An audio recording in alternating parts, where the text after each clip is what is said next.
વસ્તુ છે મિત્રો। દેશી ખાતરની અંદર નાઇટ્રોજન, ફોસ્ફરસ, પોટાશ એ બધું સૂક્ષ્મ તત્વો તમામ વસ્તુ એની અંદર આવેલી હોય છે, પણ એનું પ્રમાણ હોય છે ઓછું, એકદમ તદ્દન ઓછા પ્રમાણમાં હોય છે।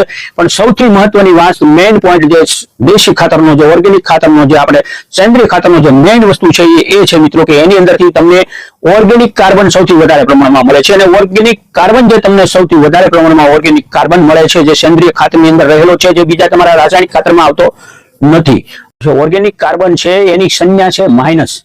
એનું રસાયણ વિજ્ઞાનની દ્રષ્ટિએ જોઈએ તો એ ઋણ આયન ધરાવે છે। ઋણ એટલે કે માઇનસ હોય છે। બાકીના બીજા જે પોષક તત્વો છે, ઝીંક છે, મેંગેનીઝ છે, મેગ્નેશિયમ છે, નાઇટ્રોજન જેવા તત્વો પોઝિટિવ આયન ધરાવે છે। અને ઋણ અને ધન આયનની વચ્ચે હંમેશા આકર્ષણ થતું હોય છે।